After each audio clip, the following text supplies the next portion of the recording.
I've got a love you tell you. Diary එකක්. එහෙමත් නැත්නම් අපි සිංහලෙන් කියන දිනපොතක් කියලා. දිනපොතක් කියන්නේ දිනපොත ලියන කෙනා දිනපතා හෝ නිරන්තරයෙන් තමුන්ගේ ජීවිතේ වෙන්නේ මොනවද කියලා ලියන තැන. දිනපොතක් වුණාම ඒක පෞද්ගලිකයි. අපි අපේ හිතේ තියෙන දේවල් අපි ගොඩක් සංවේදී කාරණා දිනපොතක ලියනවා. අපි සාමාන්‍යයෙන් දිනපොතක් ලියනකොට මොකද්ද, කවදද, කොහෙද, ඇයි, කොහොමද වගේ ප්‍රශ්න වලට උත්තර සපයනවා.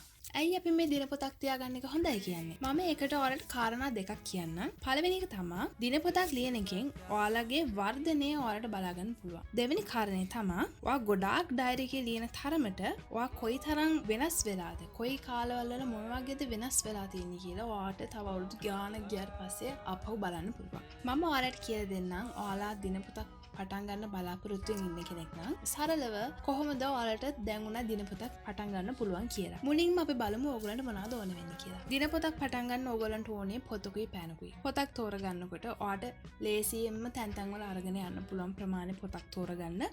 ඒ වගේ මේ පොත hard cover එකක් වුණා නම් හොඳයි. මගේ හැම වීඩියෝ එකකම කියනවා වගේ. මොකද ඔයා ගොඩ කාලයක් පාවිච්චි කරන එකක්. ඒ වගේම ඔයාට අවුරුදු ගානක් ගියාට පස්සේ ඒක අපව බලන්න පුළුවන් වෙන්න ඕනේ. එතකොට මේ කල් පවතින පොතක් වෙන්න ඕනේ. ඒ නිසා hard cover එකක් ඩයරි එකක් ලියනකොට ඔයගොල්ලෝ පාවිච්චි කරන්න.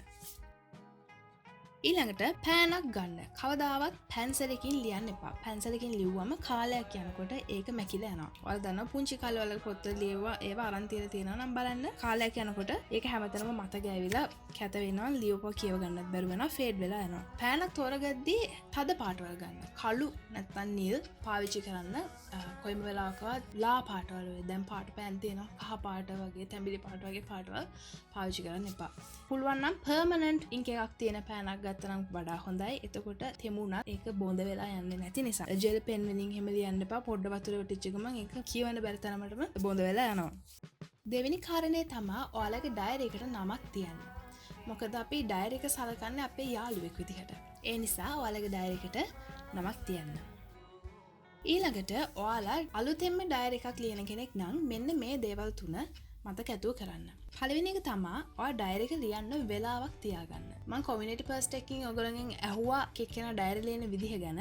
ගොඩක් අය කියලා තිබ්බේ අර දිනපතා ලියන්නේ නැහැ. මතක් වුණොත් තමයි ලියන්නේ. ගොඩක් එහෙම වෙන්න හේතුව තමයි ඔයගොල්ලන්ට ඒක ලියන්න නිශ්චිත වෙලාවක් නැහැ. පහසු වෙලාවක් තෝරගෙන ඒක ඩයරි එක ලියන්නම වෙන් කරගන්න. එතකොට ඔයාට පුරුද්ද කැඩෙන්නේ නැතුව ඩයරි එක ලියන්න පුළුවන් වෙනවා. දෙවෙනි කාරණේ තමයි මුලින්ම ඩයරි එකක් ලියනවා නම් ඔයාට ලියන්න ඕනේ මොනවද කියලා හිතාගන්න බැරුව යනවා. ඒ නිසා ඩයරි එක ලියන්න පොඩි කාල රාමුවක් ඔයා දෙන්න. විනාඩි 10ක් වෙන්න පුළුවන්, විනාඩි 20ක් වෙන්න පුළුවන්, පැය කාලයක් වෙන්න පුළුවන්. පටන් ගන්නවා නම් විනාඩි 10ක්, විනාඩි 20ක් අතර කාලයක් ඔයගොල්ලන්ට ඒකට වැය කරන්න පුළුවන්. ඩයරි එක ලියන එක පුරුදු වෙන්න ඔයාලට එක පැයක් උනත් ලියන්න යොදවන්න පුළුවන්. තුන්වෙනි කාරණාව ඩයරි එක ලියන්න යන තැන. ඒක නිශ්ශබ්ද තැනක් වෙන්න ඕන. මොකද සද්ද බද්ද තියෙනකොට අපේ සිතුවිලි ගලා යන එකට බාධා වෙනවා. ඒ ගැන සැලකිලිමත් වෙන්න. දැන් අපි ඩයරි එක ලියන්න ලෑස්ති.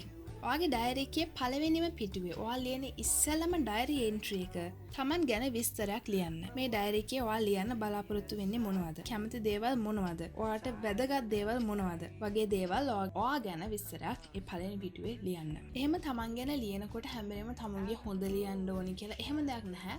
අවංක වෙන්න ඔයා ගැන ඔයාගේ ඇත්ත දේවල් ඩයරි එකේ ලියනකොට ලියන්න. දැන් අපි ඔයාගේ ඉස්සෙල්ලාම එන්ට්‍රි එක ලියලා ඉවරයි. දැන් අපි බලමු ඊට පස්සේ ඔයා ලියාගෙන යනකොට මොනවද ලියන්න ඕනි කියලා. මුලින්ම දිනේ දාන්න. දිනේ දාන එක ඉතා වැදගත්. මොකද අවුරුදු 10කින් 20කින් ආයි කියවුවත් මේ දේ කවදද උනේ කියලා බලාගන්න දිනේ තියෙන්න ඕනේ. සමහරව හිතනවා මට දවස මතකයි කියලා. හැබැයි කාලයක් යනකොට දවස අමතක වෙන වෙලාවල් තියෙනවා. ඒ නිසා අනිවාර්යෙන් දිනේ ලියන්න. ඊට පස්සේ ඔයාලට ලියනකොට පුළුවන් වෙලාව, ඔයා ඉන්න තැන, දවසේ කාලගුණය මොනවාද වගේ පොඩි කෙටි සටහන් ටිකක් තියන්න. එහෙම ලියුවාම ඔයාගේ මනස හැදෙනවා. ඔයාගේ දිනපොතේ ඉතුරු ටික ලියන්න. ඊට පස්සේ තීරණය කරන්න ඔයා ඩයරි එක ලියන ෆෝමැට් එක, ඔයාගේ එන්ට්‍රි එක ලියන ෆෝමැට් එක. සමහරවිට ඔයා කාගේ හරි එක්ක වෙච්ච සංවාදයක්, ඒ සංවාදයක් විදිහට ලියනවා වෙන්න පුළුවන්. නැත්නම් පොඩි ඡේදයක් ලියනවා වෙන්න පුළුවන්. කතාවක් කියනවා වගේ ඔයාගේ දවසේ වෙච්ච දේවල් පොතක් ලියනවා වගේ ස්ටෝරි ටෙලිං වෙන්න පුළුවන්. තීරණය කරන්න මොනවා ඩයරි එන්ට්‍රි එක ලියන්නේ කියලා. දැන් ඔයාලට ලියන්න පටන් ගන්න පුළුවන්. ඔයාලට පුළුවන් ඔයාගේම මෙන්න මේ ප්‍රශ්න ටික අහන්න. මොනවද මම අද ඉගෙන ගත්තේ? මොනවද මම අද කරපු වැඩ? මොනවද මම අද හරි ගස්සගත්ත දේවල්? කොහොමද මට අද දැනෙන්නේ? වගේ දේවල් වලට උත්තර ඔයාලට ඔයාලගේ ඩයරි එකේ ලියන්න පුළුවන්. එහෙම නැත්නම් ඔයාලට පුළුවන් ඔයා කැමති කෑම ගැන, ඔයා කැමති ෆැෂන් ගැන, ඔයා ට්‍රැවල් කරපු තැන් ගැන, ඔයා කැමති ස්පෝර්ට්ස් ගැන, ඔයාගේ වැඩ ගැන, ඔයාගේ ඉස්කෝලේ ගැන, ඔයාගේ හීන ගැන, ඔයාගේ යාළුවෝ ගැන, ඔයාගේ පවුල අය ගැන ලියන්න. හැබැයි ගොඩක් කරලා අපි ඩයරි එක ලියන්නේ අපේ දිනදා ජීවිතේ.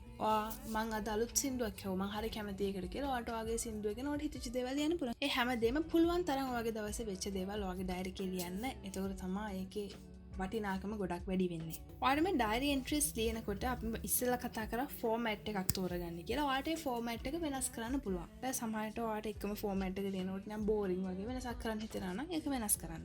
ඔයාලා කැමති නම් ඔයගොල්ලන්ට ඩයරි එකට ඩෙකරේට් කරන්න, ස්ටිකර්ස් අලවන්න පුළුවන්, චිත්‍ර අඳින්න පුළුවන්. ඒක අත්‍යවශ්‍ය දෙයක් නෙමෙයි. පොඩ්ඩක් කලර්ස් ඇඩ් කරලා ඒකට තව ටිකක් ලස්සන කරන්න පුළුවන්.